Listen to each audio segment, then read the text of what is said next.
देखिए आज की क्लास में हम लोग क्या पढ़ने जा रहे हैं, बल आघूर्ण या टॉर्क। अब देखिए इंग्लिश में क्या बोलते हैं इसको, टॉर्क। ये टॉर्क एक्चुअली है क्या, इसके बारे में आज की क्लास रहेगा। तो देखिए सबसे पहले हम लोग जैसे पढ़े संतुलन वस्तु।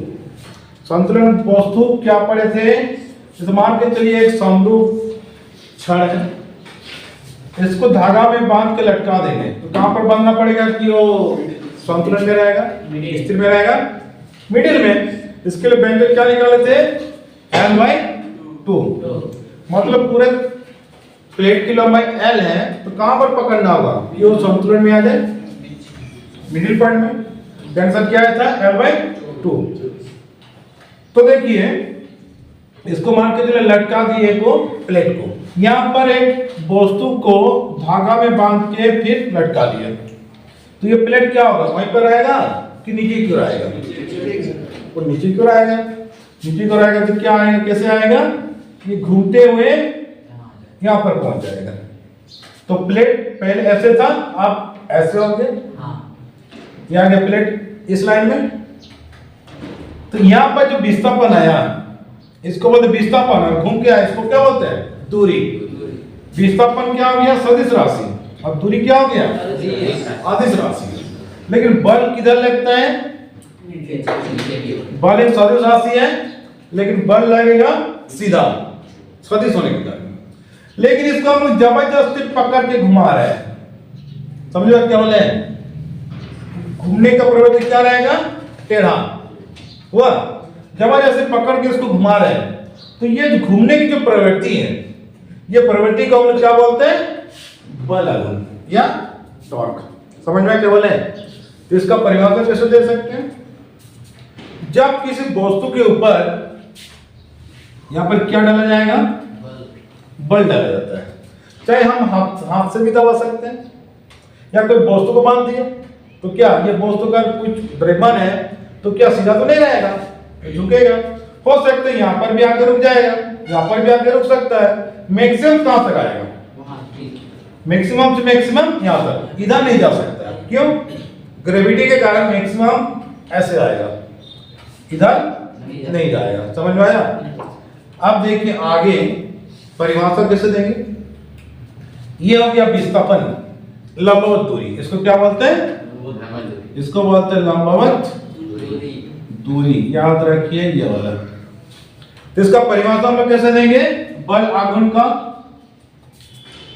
जब किसी वस्तु के ऊपर बल लगाया जाता है और उस बल के द्वारा वस्तु को घुमा दे या घुमाने का प्रयास करता है, घुमाने का प्रयास करता है, तो वस्तु की घूमने की इस प्रवृत्ति को, वस्तु की घूमने की इस प्रवृत्ति को बल आघूर्ण कहा जाता है या आघूर्ण कहा जाता है।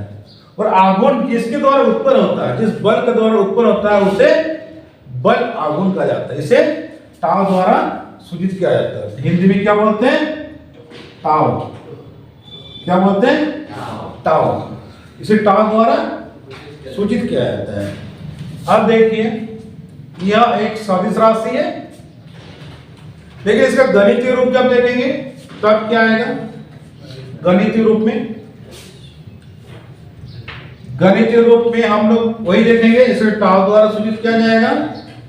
किसी वस्तु का जड़त्व आघूर्ण, जड़त्व आघूर्ण को हम लोग इंडिकेट करेंगे आई से, तथा कोण बनाते जा रहे हैं, यहाँ पर जो त्वरण उत्पन्न होगा वो कोण को हम लोग क्या बोलते हैं, कोणीय त्वरण। इसको बोलते हैं क्या, जड़त्व आघूर्ण,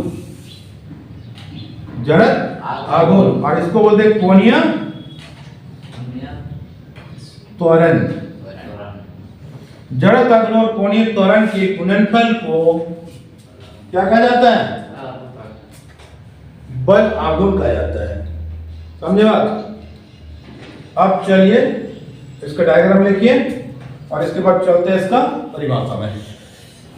तो हम लोग क्या देखेंगे, जैसे गणितीय रूप में हम लोग पहले बात करेंगे,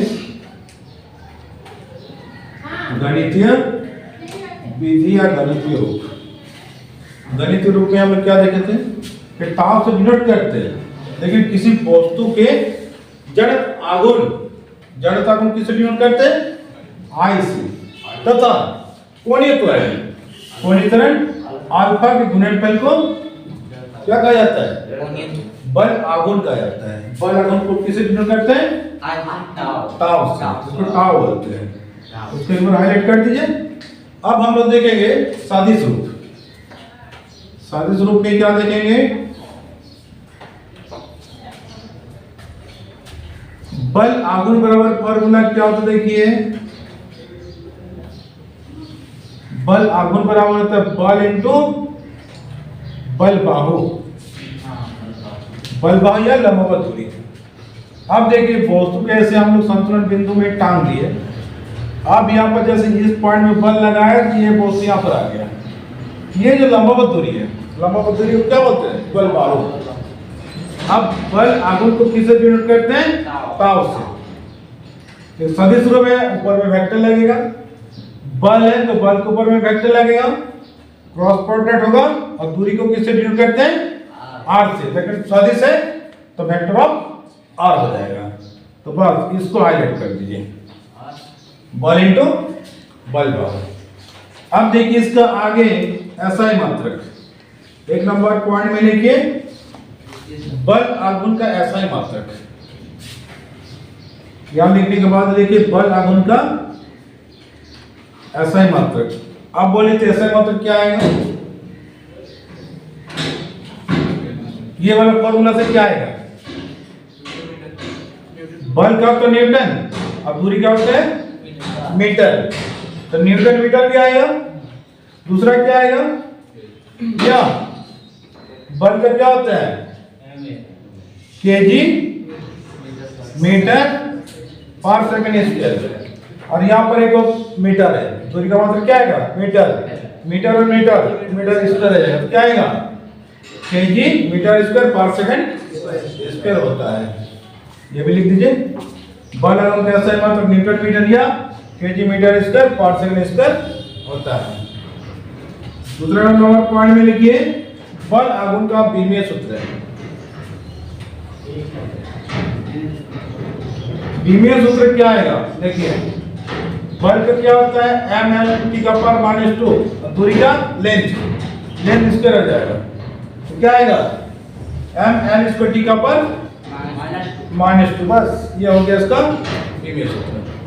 अब चलिए इसके आगे इसके आधार पर देखेंगे न्यूमेरिकल। अब देखिए ये वाला न्यूमेरिकल में क्या है? किसी वस्तु के ऊपर 5 न्यूटन का बल लगाया जाता है तो वस्तु का लंबवत विस्थापन 10 सेंटीमीटर हो जाता है, तो बल आघूर्ण का मान क्या होगा? मतलब टॉर्क हमारा को दिखाना है। गिवन दैट क्या क्या दिया हुआ है? देखिए तो बल का मान दिया है 5 न्यूटन, दूरी का मान दे दिया 10 सेंटीमीटर। तो सेंटीमीटर को सीधे पर्सन में है, इसको एम्पियर में कन्वर्ट करना पड़ेगा। तो 10 बटे कितने से भागा देंगे? 110 का power -1 metre. We know that, हम लोग जानते हैं कि अब यानी क्या पढ़े फॉर्मूला में? टाउ इज इक्वल टू क्या? F into R। ये सदिश रूप में नहीं लिखे, परिमाण में लिख रहे हैं, समझा? इसलिए वेक्टर दिखाने का जरूरत यहाँ पर नहीं है, परिमाण में हम लोग निकाल रहे हैं। बल का मान 5 और इसका मान 10 का पावर -1। 5 10 को नीचे करेंगे लास्ट में हो जाएगा 5 बटे 10 1/2 भागा देंगे तो क्या आएगा? 0.5। टाउ का ऐसा मात्रक क्या होता है? Newton metre. यहाँ पर मात्रक भी जरूर लिखना, न्यूटन मीटर। बस ये हो गया इसका आंसर।